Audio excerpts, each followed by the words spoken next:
अपनी ही मालकिन की हत्या करने वाला पिटबुल कुत्ता पिछले 24 घंटे से भी ज्यादा वक्त से एक जेल जैसे कमरे में बंद है, लेकिन उसने एक बार भी नगर निगम के किसी कर्मचारी या डॉक्टर पर गुस्सा तक नहीं दिखाया। इसीलिए अब लखनऊ नगर निगम की टीम के लिए इस कुत्ते का बर्ताव एक पहेली बना हुआ है। लखनऊ नगर निगम ने ब्राउनी नाम के इस पिटबुल कुत्ते को 14 दिन की नैतिक हिरासत में रखा है। कुत्तों को रखने के सबसे बड़े कमरे में ब्राउनी को रखा गया है।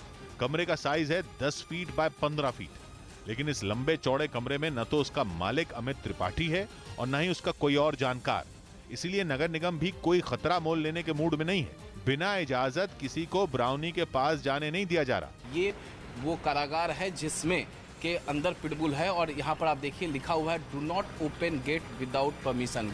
हालांकि हिरासत में आने के बाद से ही ब्राउनी एक कोने में गुमसुम सा बैठा रहा। पिटबुल है, पिटबुल हमेशा से इसी तरीके से जब से इसको कारागार में लाया गया है वो इसी तरीके से एक कोने में बैठा हुआ है।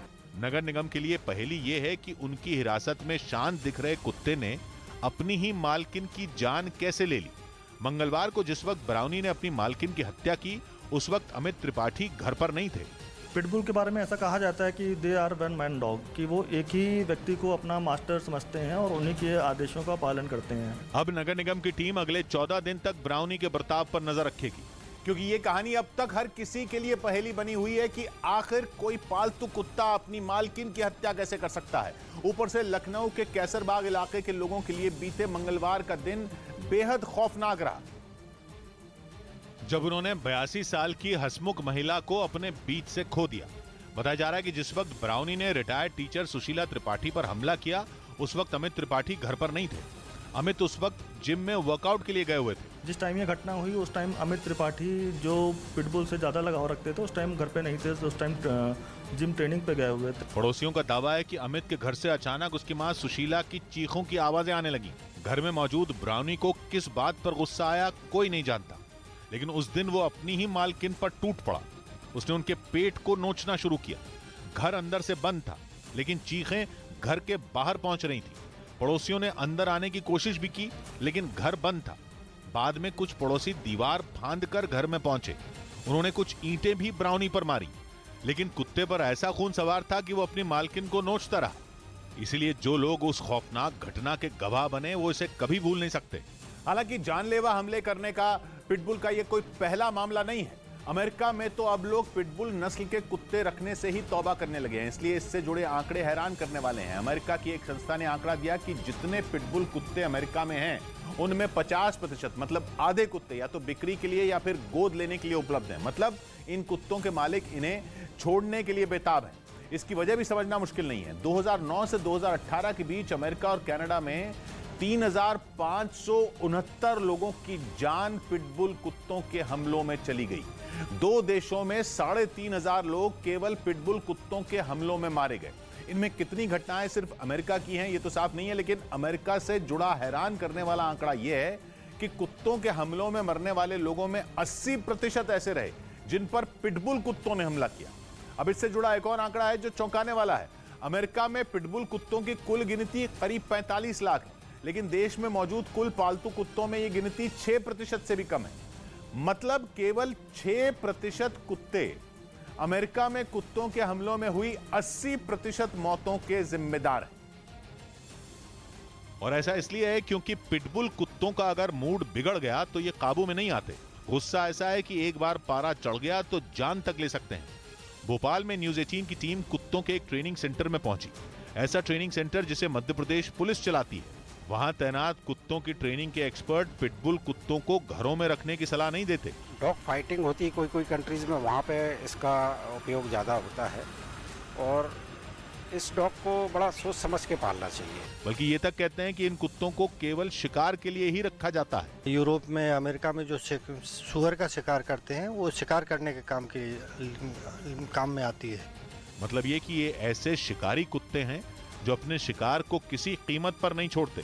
इनका जबड़ा इतना मजबूत होता है कि एक बार इन्होंने जो पकड़ लिया उसे छुड़ाना आसान नहीं है। हालांकि पिटबुल को पालने वाले कुछ ट्रेनर इन दावों से इत्तेफाक नहीं रखते। उसको एक्सरसाइज नहीं कराते हैं, टाइम से मेडिसिन नहीं देते हैं, टाइम से वॉक नहीं कराते हैं, जिसकी वजह से वो घर के लोगों के ऊपर ही गुस्सा दिखाना शुरू करता है। हालांकि भारत के कई शहरों में पिटबुल कुत्तों के हमलों की घटनाएं हो चुकी हैं। लखनऊ के लुलु मॉल परिसर में बिना इजाजत सुंदरकांड का पाठ करने पर पुलिस ने 4 लोगों को गिरफ्तार किया है। चारों आरोपियों को कोर्ट में पेश करने के बाद न्यायिक हिरासत में भेज दिया गया है। दरअसल ये लोग मॉल में नमाज पढ़ने के विरोध में सुंदरकांड का पाठ करने मॉल पहुंचे थे, जबकि उत्तर प्रदेश में सार्वजनिक स्थानों पर किसी भी तरह के धार्मिक आयोजन करने पर मनाही है। उधर लुलु मॉल में नमाज पढ़े जाने के बाद सुंदरकांड का पाठ करने का विवाद अभी शांत भी नहीं हुआ और एक नया वीडियो सामने आ गया है। आपको बता दें कि वायरल हो रहा है एक वीडियो चारबाग रेलवे स्टेशन का ये बताया जा रहा है, जहां कुछ लोग नमाज पढ़ते दिख रहे हैं। हम आपको टीवी स्क्रीन पर 2 तस्वीरें दिखा रहे हैं, जहां पहली तस्वीर बिना इजाजत लुलु मॉल में सुंदरकांड के पाठ की कोशिश की है, जबकि दूसरी तस्वीर चारबाग स्टेशन पर नमाज पढ़े जाने की है। भारत के लिए भेजा गया रूस का सामान ईरान के बंदर अब्बास बंदरगाह पहुंच गया, जहां से सारा माल भारत भेजा जाएगा। ये सारा सामान समंदर के रास्ते भारत पहुंचेगा। रूस की ट्रेन 6 जुलाई को रवाना हुई थी, जो एक दिन पहले ईरान पहुंची थी और ईरान में उसका शानदार स्वागत हुआ था, जिसके बाद भारत के लिए माल लेकर ईरान पहुंची रूस की ट्रेन 1600 किलोमीटर लंबे रेल मार्ग का इस्तेमाल करके बंदर अब्बास बंदरगाह पहुंच गई। ये ट्रेन 6 जुलाई को रूस के चेखोव स्टेशन से रवाना हुई थी, जो एक दिन पहले ईरान के सरखास रेलवे स्टेशन पहुंची थी। यानी एक ट्रेन ने भारत, रूस और ईरान की दोस्ती की नई कहानी लिख दी। रूस ने अपना माल भारत भेजने के लिए पहली बार INSTC यानी international north south transport corridor का इस्तेमाल किया है, जिससे पैसे और समय दोनों बचेंगे। या यूं कहें कि ये कारोबारी रूट दोहरे फायदे वाला है। जल्द ही इस परियोजना के तहत ईरान रूस का सामान समंदर के रास्ते भारत भेजने वाला है। बड़ी बात यह कि INSTC का इस्तेमाल भारत, रूस और ईरान ने ऐसे समय में शुरू किया है जब यूक्रेन जंग की वजह से देशों के रिश्ते बदल चुके हैं और पश्चिमी देशों ने रूस पर न जाने कितने आर्थिक प्रतिबंध लगाए हुए हैं। लेकिन भारत, रूस और ईरान ने उन सारे प्रतिबंधों को मुंह चढ़ाते हुए INSTC के जरिए व्यापार शुरू कर दिया। इसकी तुलना चीन के belt and road initiative project से भी की जा रही है, क्योंकि माना यह जा रहा है कि भारत, रूस और ईरान की तिकड़ी का ये कारोबारी प्रोजेक्ट चीन के belt and road initiative project का जवाब बन सकता है। Belt and road initiative project की तरह ही INSTC में भी समुद्र, सड़क और रेल मार्ग का इस्तेमाल हो रहा है। इस कॉरिडोर को भारत, रूस और ईरान की दोस्ती का कॉरिडोर भी कहा जा रहा है, क्योंकि एक और पश्चिमी देश रूस से सामान नहीं लेने पर जोर दे रहे हैं, तो वहीं दूसरी ओर INSTC का इस्तेमाल शुरू हो गया। वैसे ये कॉरिडोर अभी पूरी तरह काम नहीं कर रहा, लेकिन एक रिपोर्ट में दावा किया गया कि जब ये कॉरिडोर पूरी तरह काम करने लगेगा तो रूस से भारत को होने वाली सप्लाई में लगने वाला समय आधा हो जाएगा। माना जा रहा है कि 7000 किलोमीटर से ज्यादा लंबे इस ट्रांसपोर्ट नेटवर्क के इस्तेमाल से सामान की सप्लाई होने में सबसे कम समय लगेगा, जिसका फायदा इस प्रोजेक्ट से जुड़े 13 देशों को मिलेगा, जिनमें भारत, रूस और ईरान के अलावा अजरबैजान, बेलारूस, आर्मेनिया, तुर्की और कजाकिस्तान जैसे देश भी शामिल हैं। ये कॉरिडोर हिंद महासागर और फारस की खाड़ी को ईरान के रास्ते कैस्पियन सागर से जोड़ता है, जहां से ये रूस जाता है और फिर वहां से उत्तरी यूरोप तक पहुंचता है। भारत तो चाहता है कि इससे ईरान के चाबहार बंदरगाह को भी जोड़ा जाए, जिससे उसका अफगानिस्तान और वहां से मध्य एशिया पहुंचने का रास्ता आसान हो जाए। और सबसे बड़ी बात यह कि इससे पैसा और समय दोनों बचेगा। INSTC की नींव साल 2000 में रखी गई थी और भारत, रूस और ईरान ने समझौते पर दस्तखत किए थे, जिसके 5 साल बाद अजरबैजान भी इसका हिस्सा बना। रूस पहले जब अपना सामान भारत भेजता था तो लंबा समय लगता था, लेकिन इस रूट से रूस का सामान केवल 25 दिन में भारत पहुंच जाएगा, जबकि इससे पहले रूस का माल भारत पहुंचने में 40 दिन लगते थे। यही नहीं, इस रूट के इस्तेमाल से भारत और रूस के बीच व्यापार की लागत 30% घट जाएगी। यानी INSTC से भारत को फायदा ही फायदा है। पहला, उसके पैसे और समय बचेगा। दूसरा, उसके रूस और ईरान से रिश्ते गहरे हो जाएंगे। या यूं कहें कि INSTC भारत के लिए यूरोप और खाड़ी देशों दोनों के दरवाजे खोल सकता है। भारत इस रूट का इस्तेमाल करते हुए ईरान और अजरबैजान होते हुए रूस के साथ व्यापार करेगा और भारत और रूस के बीच हर साल 2 से 3 करोड़ टन माल ढोया जा सकता है। इसके अलावा भारत की तेल की जरूरत पूरी करने में भी इस कॉरिडोर का बड़ा रोल हो सकता है। भारत पहले ही रूस से तेल खरीद रहा है, और वो भी तब जब पश्चिमी देश नहीं चाहते कि भारत रूस का तेल ले। लेकिन भारत ने उनकी नहीं सुनी, उसने रूस से दोस्ती भी निभाई और व्यापारिक रिश्ते भी, और अब तो वो ईरान से भी तेल मंगवा सकता है, जिसमें international north south transport corridor एक बड़ी भूमिका निभाएगा। 2018 में अमेरिका ने ईरान पर जो प्रतिबंध लगाए थे, उसके बाद अमेरिका ने ईरान से तेल मंगवाना बंद कर दिया था, लेकिन यूक्रेन जंग के बाद सब कुछ बदल चुका है। भारत ने मजबूत फैसले लेकर साबित कर दिया कि वो ईरान और रूस से दोस्ती निभाने के लिए अमेरिका की इजाजत नहीं लेगा।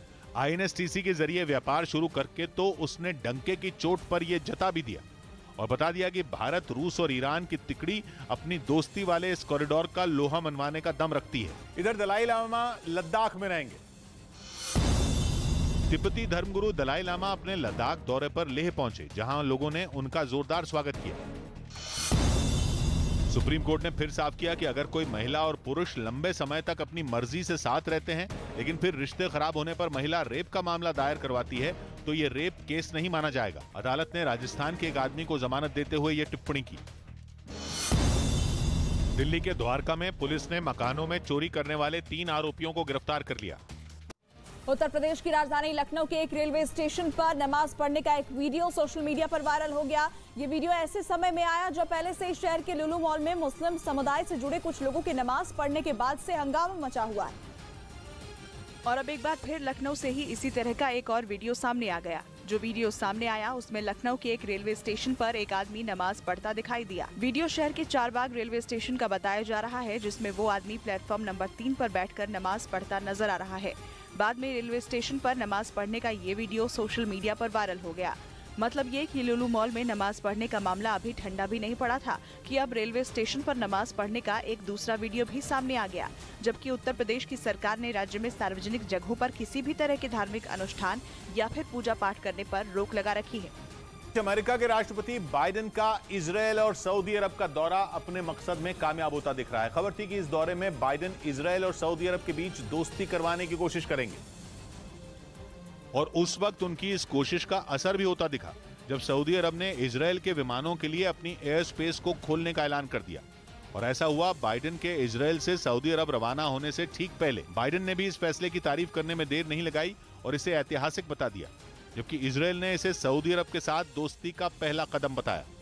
जिसके बाद ये अटकलें लगनी तेज हो गईं कि बाइडेन के दौरे से इजरायल और सऊदी अरब के रिश्तों पर लंबे समय से जमी बर्फ पिघल सकती है।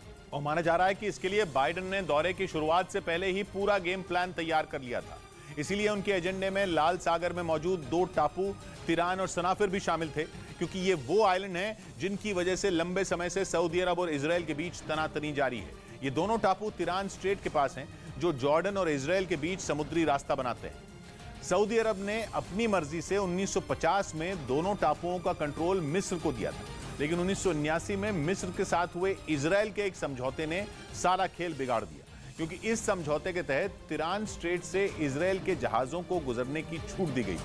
हालांकि मिस्र में इसके विरोध के बाद 2017 में दोनों टापू अमेरिका को सौंपने का फैसला किया गया और अब पश्चिमी मीडिया ने दावा किया कि अमेरिका ने इजरायल को इस बात के लिए मना लिया है कि इन दोनों टापुओं को एक बार फिर सऊदी अरब को सौंप दिया जाए।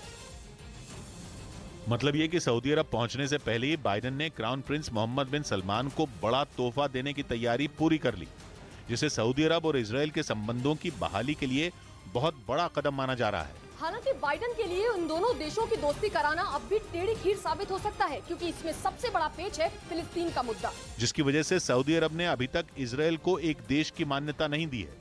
सऊदी अरब कई बार ये साफ कर चुका है कि इजरायल के साथ उसके संबंध तब तक पटरी पर नहीं आ सकते जब तक वो फिलिस्तीन के साथ अपना विवाद नहीं सुलझा लेता। और माना जा रहा है कि इसी विवाद को सुलझाने के लिए बाइडेन ने इस दौरे में फिलिस्तीन के नेताओं से भी मुलाकात की। कोरोना बूस्टर डोज लगाने का अभियान शुरू हो गया। केंद्र सरकार ने 75वें स्वतंत्रता दिवस से पहले कोरोना बूस्टर डोज लगाने पर बड़ा अभियान शुरू कर दिया। इसके तहत अगले 75 दिन तक लोगों को मुफ्त में ये डोज लगाई जाएगी। शिक्षा मंत्रालय ने देश के टॉप शिक्षा संस्थानों की रैंकिंग जारी कर दी, जिसमें इस बार IIT मद्रास पहले स्थान पर रहा। यूपी के जालौन में तेज आंधी और बारिश आई, जिसका असर वहां बुंदेलखंड एक्सप्रेसवे के उद्घाटन से जुड़ी तैयारियों पर भी पड़ा। यूरोप में सूरज ऐसी आग बरसा रहा है कि गर्मी ने वहां लोगों के पसीने छुड़ा दिए हैं, तो वहीं जंगलों में आग लगने से हड़कंप मचा हुआ है। और फ्रांस के जंगल आग में सुलग उठे। वहां के दक्षिण पश्चिम इलाके से सामने आई तस्वीरों में जंगल के ऊंचे ऊंचे पेड़ आग की लपटों में किसी चिता की तरह धधकते नजर आए। लगभग 4000 हेक्टेयर का इलाका जलकर राख हो चुका है। इस वजह से जंगल को बचाने के लिए दमकल कर्मियों में अफरा तफरी मची दिखी। बताया गया कि पिछले कुछ दिनों में इस इलाके से 11,000 से ज्यादा लोगों को अपना घर बार छोड़कर सुरक्षित जगहों पर जाना पड़ा है। फ्रांस में आग से करीब 7,000 हेक्टेयर जमीन जल चुकी है। पुर्तगाल के जंगलों में आग के कहर के बाद राख दिखाई दे रहा है। ड्रोन कैमरे से ली गई इन तस्वीरों में चारों तरफ सिर्फ और सिर्फ राख नजर आ रहे हैं। हजारों पेड़ जल गए। उत्तरी पुर्तगाल के जंगल में इस हफ्ते की शुरुआत से ही आग लगी थी। आग पर काबू पाने के लिए करीब 3,000 दमकल कर्मी और आम नागरिक जुटे थे। इसके बावजूद इतनी बड़ी तबाही हुई।